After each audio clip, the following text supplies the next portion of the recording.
بسم اللہ الرحمن الرحیم۔ السلام علیکم۔ حضرت سیدنا نافع رضی اللہ تعالی عنہ فرماتے ہیں، ایک مرتبہ میں حضرت سیدنا عبداللہ ابن عمر رضی اللہ تعالی عنہما کے ساتھ مدینہ منورہ کی ایک وادی میں گیا۔ ہمارے ساتھ کچھ اور لوگ بھی تھے۔ گرمی اپنے جوبن پر تھی، گویا سورج آگ برسا رہا تھا۔ ہم نے ایک سایہ دار جگہ میں دسترخوان لگایا اور سب مل کر کھانا کھانے لگے۔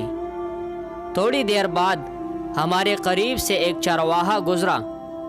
حضرت سیدنا عبداللہ ابن عمر رضی اللہ تعالی عنہما نے اس سے فرمایا، آئیے آپ بھی ہمارے ساتھ کھانا تناول فرمائے۔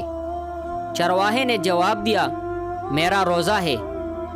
آپ رضی اللہ تعالی عنہما نے اس سے فرمایا، تو اس شدید گرمی کے عالم میں سارا دن جنگل میں بکریاں چراتا ہے، تو اتنی مشقت کا کام کرتا ہے اور پھر بھی تو نے نفلی روزہ رکھا ہوا ہے، کیا تجھ پر نفلی روزہ رکھنا ضروری ہے؟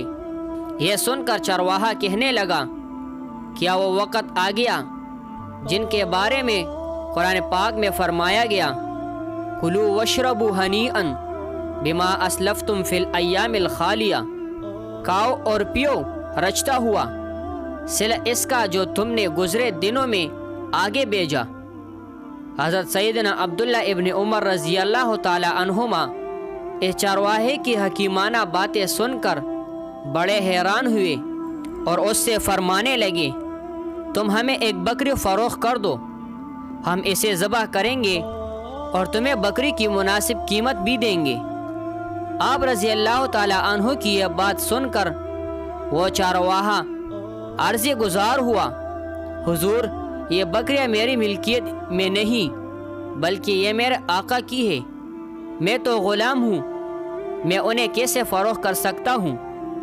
آپ رضی اللہ تعالی عنہ اس کی امانت داری سے بہت متاثر ہوئے اور ہم سے فرمایا، یہ بھی تو ممکن تھا کہ یہ چرواہا ہمیں بکری بیچ دیتا اور جب اس کا آقا پوچھتا تو جھوٹ بول دیتا کہ بکری کو بھیڑیا کھا گیا، لیکن دیکھو یہ کتنا امین و متقی چرواہا ہے۔ چرواہے نے بھی یہ بات سن لی، اس نے آسمان کی طرف انگلی اٹھائی اور یہ کہتے ہوئے وہاں سے چلا گیا، اگرچہ میرا آقا مجھے نہیں دیکھ رہا لیکن میرا پروردگار عز و جل تو مجھے دیکھ رہا ہے، میرا رب عز و جل تو میرے ہر فعل سے باخبر ہے۔ حضرت سیدنا عبداللہ ابن عمر رضی اللہ تعالی عنہما اس چرواہے کی باتوں اور نیک سیرت سے بہت متاثر ہوئے اور آپ رضی اللہ تعالی عنہ اس چرواہے کے مالک کے پاس پہنچے اور اس نیک چرواہے کو خرید کر آزاد کر دیا اور ساری بکریاں بھی خرید کر اس چرواہے کو ہبہ کر دی۔